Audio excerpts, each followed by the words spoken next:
नमस्ते दर्शकवृन्द सबैमा। आज फेरि एउटा नयाँ विषयवस्तु लिएर यहाँहरू समक्ष उपस्थित भएकी छु।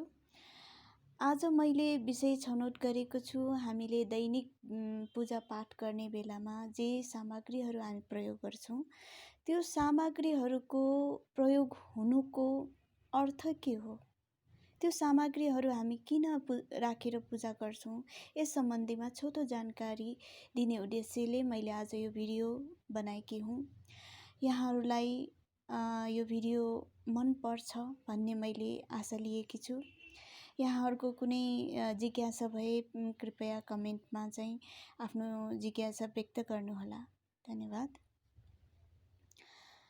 हामी आफ्नो दैनिकीमा बिहान सबेरै उठेर आफ्नो नित्यकर्म पश्चात हामी विभिन्न देवी देवताको पूजा गर्दै आफ्नो दिनको सुरुवात गर्छौँ। हामी दैनिक जस्तो पूजा गर्दाखेरि हामीले प्रयोग गर्ने गरेका विभिन्न सामग्रीहरू हामीले किन प्रयोग गरिरहेका छौँ भन्ने विषयमा सायद हामीलाई चाहिँ यस विषयमा ज्ञान नहुन सक्छ। त्यसै कारणले मैले यो भिडियो बनाएकी हुँ। हामी दैनिक पूजा पाठमा चाहिँ विशेषतः हामीले चाहिँ महत्त्वपूर्ण केही सामग्रीहरू चाहिँ प्रयोग गर्ने गर्छौँ। जस्तै पहिलो त हामीले शुद्ध जलको प्रयोग गर्छौँ। शुद्ध जल हामीले किन प्रयोग गर्छौँ त? भगवानलाई चाहिँ स्नान गराउनलाई र हामी आफू शुद्ध हुनलाई अथवा चाहिँ आचमन गर्नलाई विभिन्न कामको लागि शुद्ध जलको प्रयोग हुन्छ। यो जल किन प्रयोग हुन्छ त भन्ने विषयमा एउटा चाहिँ साइन्टिफिक रिजन पनि छ यसको। यो के हो त भन्दाखेरि पानी भन्ने यस्तो चिज हो, यस्तो वस्तु हो जसले चाहिँ विभिन्न नकारात्मक अथवा सकारात्मक भावहरू अथवा चाहिँ हाम्रा चाहिँ जति पनि ऊर्जाहरू छन् त्यसलाई चाहिँ यो पानीले छिटो ग्रहण गर्दछ। र जुन भावनाले हामीले चाहिँ पानीको प्रयोग गर्छौँ त्यो भावना चाहिँ पुरा हुने चाहिँ गर्दछ भन्ने कुरा चाहिँ साइन्टिफिक रूपमा पनि यो पुष्टि भइसकेको कुरो हो। जल एउटा चाहिँ शुद्धताको प्रतीक पनि हो, शीतलताको प्रतीक पनि हो। त्यही कारणले चाहिँ हामीले भगवानलाई चाहिँ स्नान गराउने समयमा हामीले चाहिँ शुद्ध जलको प्रयोग गर्ने गर्दछौँ। त्यसमा चाहिँ हाम्रो एकदम श्रद्धा भाव मिश्रित भएको हुँदाखेरि हामीले जे भगवानसँग प्रार्थना गर्छौँ त्यो भगवानद्वारा स्वीकार्य हुन्छ भन्ने चाहिँ हामीले चाहिँ यसबाट चाहिँ बुझ्न सक्छौँ। अर्को कुरा, हामीले भगवानलाई पञ्चामृतबाट पनि स्नान गराउँछौँ, पञ्चामृत पनि चढाउँछौँ। यो पञ्चामृत भनेको के हो त?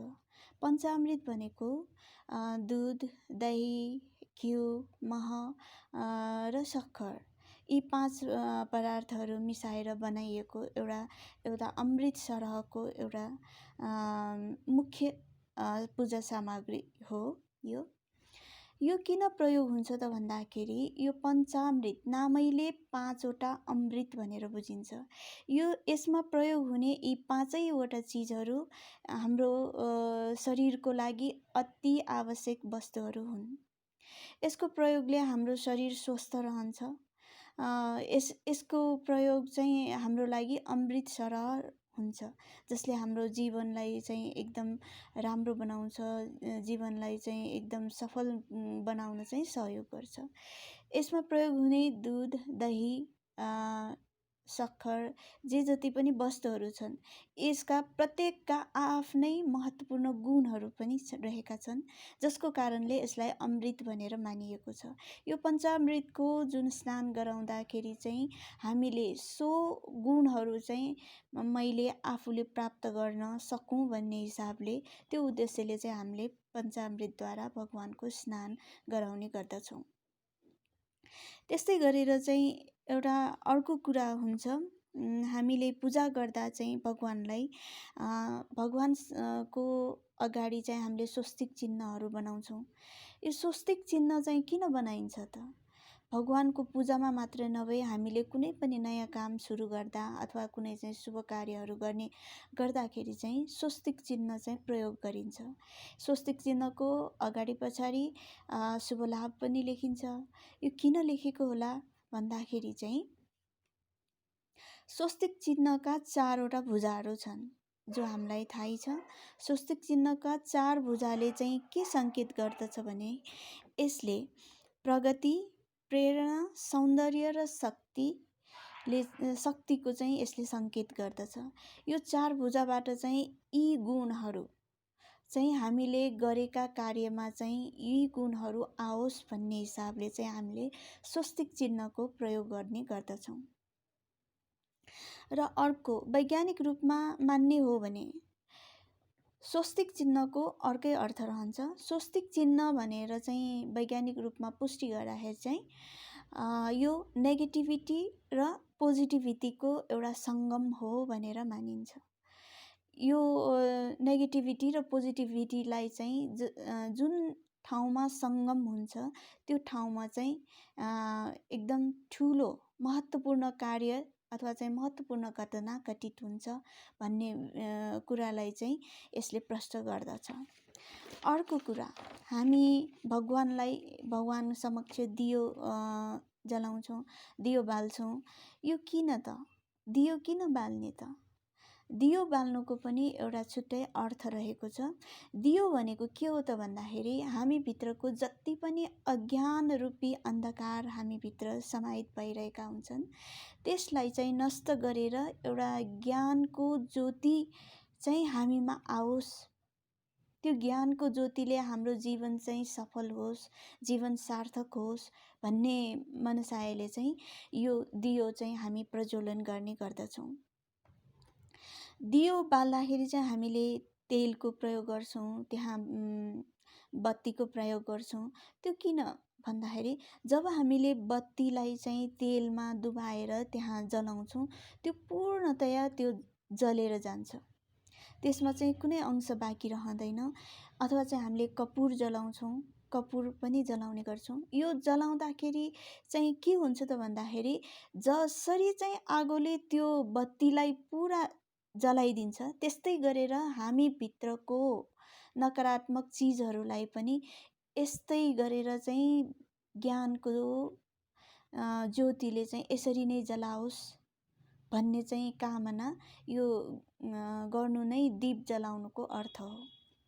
अर्को, हामी भगवानलाई पूजा गर्दा टीकाको प्रयोग गर्छौँ। टीका विभिन्न थरीका हुन्छन्, कुनै पहेँलो, कुनै रातो, कुनै चाहिँ अरेन्ज कलरको, अथवा चाहिँ कुनै हामी भस्मलाई पनि टीकाको रूपमा प्रयोग गर्ने गर्दछौँ। यसका विभिन्न आफ्नै अर्थहरू रहेका छन्। हामीले टीका हाम्रो आज्ञाचक्र अथवा चाहिँ हाम्रो आँखी भाउको बिचमा हामी टीका ग्रहण गर्छौँ अथवा भगवानलाई पनि टीका चढाउँछौँ। यसको अर्थ के हो त भन्दाखेरि टीका भनेको चाहिँ एउटा विजयको, एउटा उत्साहको, एउटा शक्तिको र एउटा जीवन्तताको प्रतीक हो। त्यही कारणले हामीले विजयादशमीमा पनि टीका लाउँदाखेरि रातो टीका हामी निधारमा आज्ञाचक्रमा लगाउँछौँ। त्यो पनि एउटा विजयको नि प्रतीक हो। यसरी चाहिँ हामीले टीका चाहिँ ग्रहण गर्ने गर्छौँ। भस्म भनेको चाहिँ एउटा वैराग्यको स्वरूप हो। हामी चाहिँ जीवनमा यदि हाम्रो जीवनमा वैराग्यता आएन भने, वैराग्यपन हामीमा चाहिँ छाएन भने हामी आध्यात्मिक यात्रामा हामी सफल हुन सक्दैनौँ। त्यसै कारणले आध्यात्मिक यात्रामा लागेकाहरूले धेरै जसो चाहिँ भस्मलाई चाहिँ टीकाको रूपमा प्रयोग गर्ने गरेको हामीले देखेकै छौँ। त्यसै गरेर हामीले अर्को सामग्री प्रयोग गर्ने भनेको शङ्ख। हामीले पूजाको बेलामा हामी शङ्खनाद गर्छौँ। शङ्खनाद गर्दाखेरि चाहिँ ओम शब्दको ध्वनि निस्किन्छ शङ्खबाट। यो जुन ध्वनि निस्किन्छ त्यो ध्वनिले चाहिँ हाम्रो वरपरका सम्पूर्ण नकारात्मक ऊर्जाहरूलाई नष्ट गरेर वातावरणलाई सकारात्मक बनाउन यसले मद्दत गर्दछ। जस्तै कि हामीलाई चाहिँ शारीरिक पीडा भइरहेको हुनसक्छ अथवा घरमा कुनै कलह भइरहेको हुनसक्छ। यस्तो अवस्थामा यो शङ्खनादको ध्वनिले चाहिँ त्यहाँ भएको नकारात्मक चिजहरूलाई हटाएर चाहिँ त्यहाँ सकारात्मकता ल्याउँछ, जसले गर्दा ती समस्याहरू बिस्तारै बिस्तारै चाहिँ हटेर जान्छन् भन्ने हाम्रो धारणा रहेको छ। अर्को, वैज्ञानिक रूपले हेर्ने हो भने चाहिँ शङ्खनाद गर्ने व्यक्तिको चाहिँ छाती सम्बन्धी कुनै पनि रोग हुँदैन भनेर चाहिँ भनिएको छ। जसले शङ्खनाद गर्छ उसलाई छाती सम्बन्धी कुनै पनि रोगले चाहिँ छुन सक्दैन, उसलाई असर गर्दैन भन्ने कुरा चाहिँ यहाँ चाहिँ मानिएको छ। अर्को, पुष्प। हामी भगवानलाई पुष्प चढाउँछौँ। विभिन्न किसिमका, विभिन्न रङका, विभिन्न थरीका पुष्पहरू हामी भगवानमा अर्पण गर्छौँ। यो पुष्प चढाउनुको अर्थ के हो त? पुष्पले के जनाउँछ त भन्दा, पुष्प भनेको एउटा कोमलताको प्रतीक अथवा एउटा सुगन्धको प्रतीक अथवा सौन्दर्यको प्रतीक अथवा प्रेमको प्रतीक हो। हामीले भगवानलाई पुष्प अर्पण गर्नुको अर्थ हामी आफूमा चाहिँ यो कोमलता, हामीमा चाहिँ हाम्रो स्वभावमा, हाम्रो व्यवहारमा चाहिँ कोमलता आओस्। हामी चाहिँ जसरी चाहिँ सुगन्ध चाहिँ सबैलाई मनपर्छ, त्यसै गरेर हामी पनि अरूको अगाडि सुगन्धित हुन सकौँ अथवा हामीले सबैमा चाहिँ प्रेम दिन सकौँ, सबैलाई प्रेम बाँड्न सकौँ भन्ने चाहिँ यसको अर्थ रहन्छ। अर्को, हामी भगवानलाई नैवेद्य अर्पण गर्छौँ। नैवेद्यमा विभिन्न सिजनल फ्रुट्सहरू हामीले भगवानलाई चढाउँछौँ। त्यसको अर्थ के हो त भन्दाखेरि, हामीलाई यो नैवेद्य फलफुल भनेको प्रकृतिले दिएको एकदम अमूल्य वरदान हो। यो फलफुलमा हामीले चाहिँ यस्ता शरीरलाई अत्यावश्यक जुन भिटामिन, मिनरल्सहरू जे जति पनि छन्, यस्ता चिजहरू चाहिँ हामीले यो फ्रुट्सहरूबाट प्राप्त गर्न सक्छौँ, जसको ग्रहणले चाहिँ हामी चाहिँ स्वस्थ हुन सक्छौँ, हामीलाई कुनै रोगले छुन सक्दैन।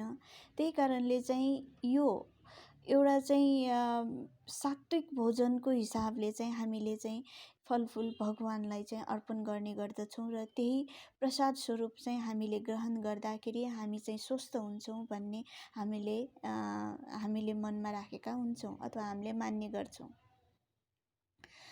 नैवेद्य सँगसँगै हामीले चाहिँ मिष्ठान्न पनि हामीले भगवानलाई चढाउँछौँ। मिष्ठान्न भगवानलाई चढाउनुको अर्थ चाहिँ के हो भन्दा, मिष्ठान्न भनेको धेरैजसो गुलियो पदार्थ। गुलियो भनेको चाहिँ के भन्दाखेरि स्वादमा मिठो। मिठो भनेको हाम्रो बोली वचन पनि मिष्ठान्न जस्तै मिठो होस्, ताकि सबैलाई चाहिँ त्यो बोली वचनले प्रभाव हामीले पार्न सकौँ। त्यो हिसाबले चाहिँ हामीले भगवानलाई चाहिँ मिष्ठान्न चाहिँ चढाउने गर्दछौँ। यसको अर्थ यो हो। अर्को, धूपबत्ती। हामी भगवानको अगाडि विभिन्न सुगन्धित धूपबत्तीहरू जलाउँछौँ। धूपबत्तीले चाहिँ भगवानलाई चाहिँ पूजा प्रार्थना गर्दछौँ।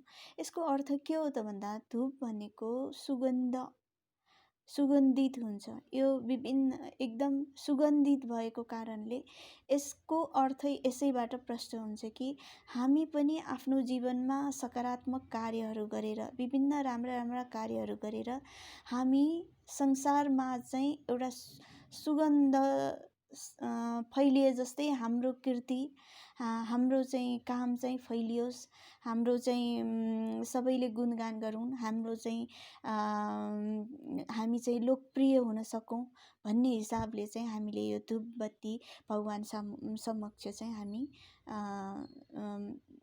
जलाउने गर्दछौँ। अर्को, चरणामृत। हामीले भगवानको पूजा पश्चात चाहिँ हामी अन्त्यमा भगवानको चरण कमलमा भएको जल हामी चाहिँ ग्रहण गर्छौँ, जसलाई चरणामृत भनिन्छ।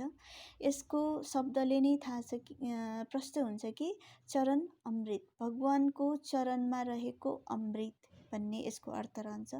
यो हामी भगवानको मूर्ति हामीले स्थापना गर्दाखेरि त्यसमा हामीले पूर्ण भक्ति, श्रद्धा, विश्वास सहित हामी भगवानलाई चाहिँ पूजा गर्ने भएको हुनाले त्यही विश्वास, त्यो शुद्धपन, त्यो भक्ति, त्यो जुन चाहिँ हामीले चाहिँ सकारात्मक ऊर्जा जुन हामी त्यहाँ भगवान समक्ष राख्दछौँ, त्यसको प्रसार स्वरूप चाहिँ हामीले त्यो जुन जल हामी ग्रहण गर्छौँ, त्यसले चाहिँ हाम्रो जीवन चाहिँ एकदम सफल हुन्छ भन्ने चाहिँ यसको अर्थ रहन्छ। यो चरण अमृत हामीले पिएपछि हाम्रो शरीरका सम्पूर्ण विकारहरू नष्ट हुन्छन् भन्ने चाहिँ यसको भावना रहेको छ। अर्को, हामी आरती गर्छौँ। हामी विभिन्न भगवानलाई विभिन्न किसिमले आरती गर्दछौँ। विशेषतः चाहिँ हामी आरती गर्दाखेरि चाहिँ 3 मुखी, 5 मुखी, 1 मुखी बत्तीहरूबाट चाहिँ हामी आरती गर्ने गर्दछौँ। आरती गर्दाखेरि हामीले भगवानको चरण कमलमा 4 चोटि आरती घुमाउँछौँ। त्यसपछि भगवानको हृदयमा 1 चोटि र भगवानको मुखारबिन्दु अथवा चाहिँ आज्ञा चक्रमा 1 चोटि गरेर जम्मा 7 चोटि र चाहिँ हामीले भगवानलाई चाहिँ आरती चाहिँ घुमाउने गर्दछौँ। यसको अर्थ पनि रहेको छ। हामीले आरती गर्दाखेरि चाहिँ क्लकवाइज चाहिँ आरती घुमाउँछौँ। क्लकवाइज भनेको घडी जुन दिशाबाट घुम्ने गर्छ त्यही दिशामा चाहिँ हामीले आरती घुमाउँछौँ। आरती गर्दाखेरि चाहिँ हामीले भजनहरू गाउँछौँ, शङ्खनाद गर्छौँ, घन्टीहरू बजाउँछौँ, ताली बजाउँछौँ। हामी चाहिँ भजन कीर्तन गर्छौँ, विभिन्न भजनहरू अथवा चाहिँ मन्त्र उच्चारणहरू गर्दछौँ। यसको पनि आफ्नै एउटा अर्थ रहेको छ। हामीले आरती गर्दाखेरि चाहिँ आरती यसरी 7 चोटि गर्नुको अर्थ चाहिँ हाम्रो शरीरमा रहेको 7 चक्रहरू जागृत होस् भन्ने चाहिँ यसको अर्थ रहन्छ। अर्को चाहिँ हामीले यसरी आरती गर्दाखेरि जुन शङ्खनाद गरिन्छ अथवा चाहिँ घन्टा बजाइन्छ, त्यो घन्टाको आवाजले चाहिँ हामीलाई चाहिँ एक किसिमको ऊर्जा प्रदान गर्दछ। त्यो घन्टा अथवा चाहिँ त्यो घन्टाको आवाजले चाहिँ हाम्रो राइट ब्रेन र लेफ्ट ब्रेन जुन लाई चाहिँ एक्टिभ गराउँछ भन्ने चाहिँ साइन्टिफिक मान्यता पनि रहिआएको छ। यसले चाहिँ अर्को, हामी चाहिँ भजन कीर्तन गर्दाखेरि एकाग्र भएर भजन कीर्तन गर्दाखेरि जुन आनन्द हामीले भोग गर्छौँ, जुन आनन्द हामीले प्राप्त गर्छौँ, त्यो आनन्दले चाहिँ हाम्रा विभिन्न रोगहरू चाहिँ नष्ट भएर जान्छन्। रोगहरू चाहिँ हामीलाई लाग्दैन भन्ने चाहिँ मान्यता रहिआएको छ। यो एउटा एक किसिमको चाहिँ यसलाई हामीले मेडिटेसन भनेर मान्न पनि सकिन्छ। जसरी मेडिटेसन गर्दाखेरि मन मस्तिष्कलाई चाहिँ शान्त पारिन्छ, त्यसै गरी भजन कीर्तन गर्दा पनि एकाग्र गएर भगवानको भक्तिमा लाग्दाखेरि चाहिँ यो एक किसिमले मेडिटेसन नै हुन जान्छ, जसले चाहिँ हाम्रो विभिन्न रोग व्याधिहरूलाई चाहिँ नष्ट गर्न यसले मद्दत पनि गर्दछ। अर्को, हामी भगवानलाई पूजा गर्दाखेरि अथवा हामी चाहिँ शान्ति वाचन पनि गर्ने गर्छौँ। हामी यो शान्ति वाचन गर्दाखेरि 3 चोटि शान्ति शान्ति शान्ति उच्चारण पनि गर्दछौँ। यसको पनि छुट्टै अर्थ रहेको छ। यो शान्ति किन वाचन गरिन्छ त भन्दाखेरि, शान्ति यो 3 चोटि वाचन गर्नुको अर्थ, यसले यो चाहिँ एउटा चाहिँ सत्यताको प्रतीकको रूपमा हामी यसलाई मान्छौँ। जसरी चाहिँ हामी अदालतमा चाहिँ हामीलाई चाहिँ म सत्य वचन बोल्छु भनेर गीतामा हात राखेर 3 चोटि भन्न लगाइन्छ, त्यसै प्रकार चाहिँ हामीले भगवानको अगाडि म सत्यतामा अडिग रहन्छु, म सत्य वचन बोल्छु, मेरो जीवनभर म सत्यतामा नै रहन्छु भनेर चाहिँ भगवान समक्ष हामीले चाहिँ एउटा शपथ लिएको हिसाब हुन्छ यो। यसले चाहिँ हाम्रो जति पनि अदृश्य शक्तिहरू अथवा चाहिँ अनिष्टकारी शक्तिहरू जे जतिले पनि हामीलाई चाहिँ दुःख दिइरहेका हुन्छन्, हाम्रो जीवनमा चाहिँ यस्ता नकारात्मक शक्तिहरूले चाहिँ हाम्रो जीवनलाई चाहिँ खतरामा राखेको हुन्छ अथवा चाहिँ हामीलाई चाहिँ विभिन्न समस्याहरू आइपरेका हुन्छन् यस्ताबाट, यसलाई चाहिँ नष्ट गरी हामीलाई चाहिँ अध्यात्मको उचाइमा चाहिँ हामीलाई लाने गर्दछ। त्यसै कारणले चाहिँ हामीले शान्ति वाचन गर्नु जरुरी छ पूजामा। यस प्रकार चाहिँ हामीले विभिन्न सामग्रीहरू पूजा गर्दाखेरि जे जति पनि सामग्रीहरू प्रयोग हुन्छ, जे जति पनि या हाम्रो भावनाहरू पूजा गर्दा हामी भावना अपनाउँछौँ, त्यो एकदम शुद्ध र सात्विक सार्थक चाहिँ हुन्छ भन्ने चाहिँ मैले यस भिडियो मार्फत चाहिँ मैले बुझाउन चाहेकी थिएँ। हामीले यी पूजाको सामग्रीहरूको अर्थ बुझेर पूजा गर्दाखेरि चाहिँ हामीले आफ्नो जीवनमा जे जति पनि नकारात्मकताहरू छ त्यसलाई निकालेर कसरी चाहिँ हामीले आफ्नो जीवनलाई सार्थक बनाउने भन्ने चाहिँ पूजाले नै हामीलाई प्रेरणा दिइरहेको हुन्छ, शक्ति दिइरहेको हुन्छ। यो चिज हामीले बुझेर पूजा गऱ्यौँ भने चाहिँ यो पूजाको वास्तविक अर्थ चाहिँ यहाँ हामीले प्राप्त गर्न सक्छौँ। वास्तविक यसको चाहिँ वास्तविकता चाहिँ हामीले बुझ्न सक्यौँ भने चाहिँ पूजा गरेको चाहिँ सार्थक बन्न जान्छ। यही कुरा मैले आज यस भिडियोमा बताएँ। हजुरहरूलाई यो कुराहरू कस्तो लाग्यो? यदि हजुरहरूलाई कुनै हजुरहरूको केही प्रतिक्रिया भए कमेन्टमा चाहिँ कमेन्ट गरिदिनु होला। यस भिडियोमा चाहिँ कुनै कमी कमजोरी रहेको भए चाहिँ हजुरहरूले चाहिँ कमेन्टमा यसको चाहिँ लेखिदिनु होला, ताकि मैले अर्को भिडियोहरू बनाउँदा चाहिँ सुधार गर्न सकूँ, आफ्ना गल्तीहरूलाई चाहिँ सुधार गर्ने चाहिँ मैले मौका पाऊँ। यसको लागि हजुरहरूको साथ र सहयोगको आवश्यकता मलाई सदा रहन्छ। यति भन्दै आजको यो भिडियो म यहीँ अन्त गर्न चाहन्छु। हजुरहरूको दिन चाहिँ सुखमय रहोस्, आनन्दमय रहोस्, सधैँ हर्षोल्लास उल्लासका साथ जीवनयापन गर्न सकूँ, यही कामनाका साथ म बिदा हुन्छु।